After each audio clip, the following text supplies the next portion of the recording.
Since the plague in China last December to today, the coronavirus has infected more than 110,000 people, with patients dying from over 3,600 in over 80 countries across the world. Apart from the actual of the COVID-19, prevention and treatment of the COVID-19, the social effects of SARS-CoV-2 virus are also significant in Asia. To do honor to this, let me introduce myself. I'm Andini Hidayat Irawan from Maulid bin Muhammadiyah Boarding School. I'm going to deliver my speech about how does the COVID-19 affect women's social life in Asia. It's women who are affected disproportionately. Crisis always exacerbate gender inequality, says Maria Holzberg, a disaster and humanitarian rights counselor in the UN Women Asia and Pacific. The following are 5 consequences of the COVID-19 outbreaks in the women's social life in Asia. First, schools closings. News of schools, children have temporarily been suspended from the teaching activities. On March 4, some 253 million school children in South Korea, China, and Japan, from pre-secondary to upper secondary levels, failed to go to school, according to UNESCO's latest figures. The move made it difficult for women in Asia.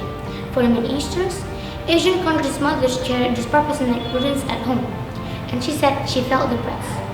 Many women are forced to take time off to care for their children. In 2020, the World Economic Forum placed South Korea rate of 127 of 155 countries on female participation in the economy.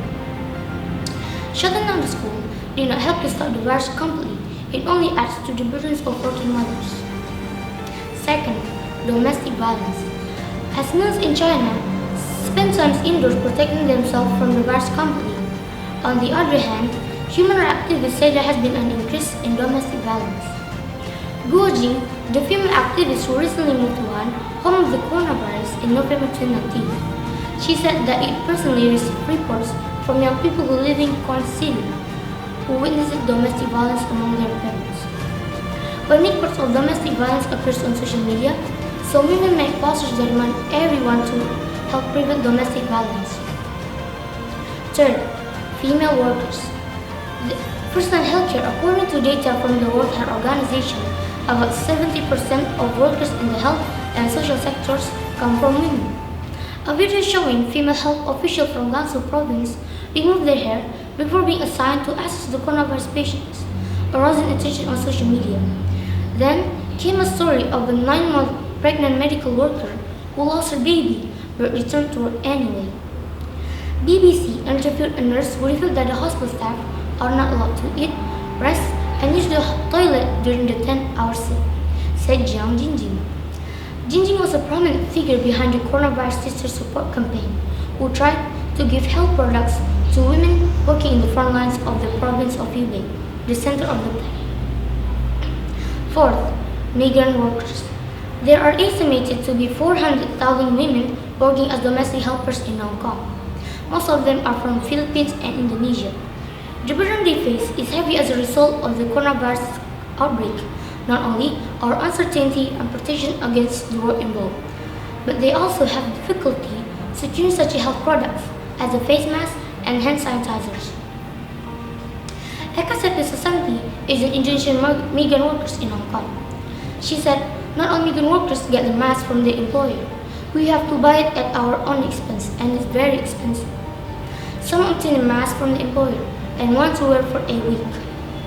Abdul Tales continued, its organization has started getting masks to distribute to migrant workers, which was not provided by the employer. It takes the Indonesian consulate distribute free masks, but not enough. It takes 1 hour in line to get 3 masks. We need like 6 masks per a week, says Ringatin, chairman of the Hong Kong Migrant Workers Association. Appeals from the Hong Kong government are revealing the anxiety of migrant workers there because the governments urge them to stay indoors on holidays. The goal is to preserve workers' health and reduce the risk of contamination. They keep cooking for their masters, raising children, or nursing the employer's parents without any compensation. Those who insisted to taking the day off were threatened with dismissal. The impact not only affected the female workers, but also the males in Philippines in Indonesia who depend on salaries sent by migrant workers. Fifth, long-term economic impact. Economists and governments are now discussing predictions that the global economy can grow at the lowest rate since 2009 as a result of the corona pandemic. Overall, the coronavirus has a major impact on travel, production, and consumption sectors, affecting many sectors as well as on the group of women and men, says Christina Max, professor of the University of London. In China, since many females do not have work contracts, the coronavirus prevents them from receiving any income. It pays them if they work, she says. With no social security, they face a dilemma between going back to work and potentially ill, or needing to pay for another form of accommodation, or they may be forced to stay home and live on what little they have left. This condition put them in a very difficult situation. According to the perspective of the United Nations Society for Gender Equality and the Equality of Women, women will feel the greatest effects as a result of the coronavirus. The distinction between women and men in both long-term and middle-term is also relevant, states Mohammad Nasiri, Regional Director of the United Nations Society for Gender Equality and the Equality of Women in Asia and Pacific.